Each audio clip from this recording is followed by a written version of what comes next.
before I start, I just want to say, yay, yay, yay.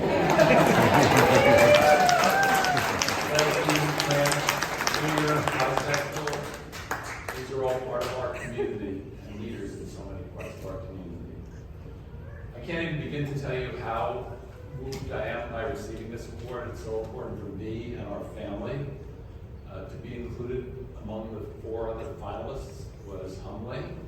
And I want to congratulate Steve, Eric, May, and Marucci for their incredible commitment to this community and beyond.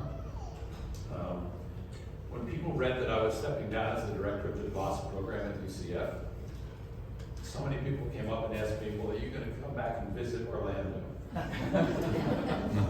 And I guess a lot of people we know who, when their careers end, go to live near where their grandchildren and children are. We're lucky to have them all in Central Florida. This is our home. This is the place we have chosen, the community we're so proud of. Never more proud than the way the Orlando community rallied after the Pulse nightclub shooting, showing us and the world. And I travel around the world. I'm lucky, and when I used to go to wherever it was, they would say, "Oh, that's where Disney is," or if they were at the university, they would talk about me being at UCF. But now they always talk about Orlando and the Pulse nightclub shooting, the way it's become a divided community, but a unified community. I love UCF. It's been the perfect home for me and for our program. Again, I'm humbled to be in the company of the 4 finalists. I've also known, and the first 2 people we saw here were Dick and Sister Ann.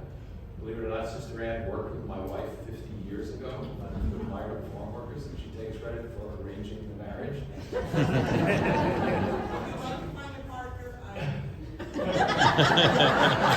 Everybody heard that. She's really good at this. Why Florida? Anne first moved up to Boston, where I was at the time, and I promised her I'd get her back to be near her mom, who lived in Castleberry, and that's why we originally moved back here in 1997. Anne and I have been together for 36 years. Anybody who knows me knows that I always talk about Anne, because I think men don't often enough talk about how much they love the woman that they happen to be in love with. I am madly in love with this woman.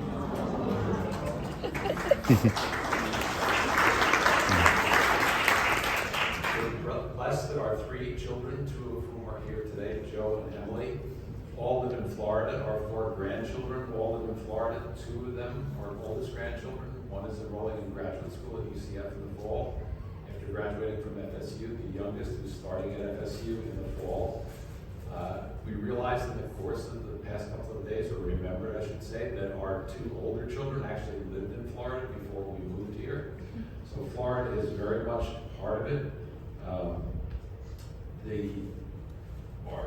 Our love of this community is deep, and it's why when somebody says to me, "Are you going to come back and visit?" I'm not going to come back and visit. We live here. This is our home. I define a leader as somebody who stands up for justice and doesn't block its path. We have so much work to do in our community, in the nation, and globally left to do. As we meet here this morning in this beautiful place, I hope we all have in our mind the courageous people in the Ukraine who are fighting for their freedom. In our community and other communities around the country, too many of our children have learned how to hate, and too many of them are waging war on one another. But I think what the 5 people here and so many people in the audience know we can do is, if our children have learned how to hate, we can teach them how to love again. And if they're waging war on one another, we have the full capacity to give them the tools to make peace. All lives won't matter until Black lives matter. Thank you very much for this amazing show.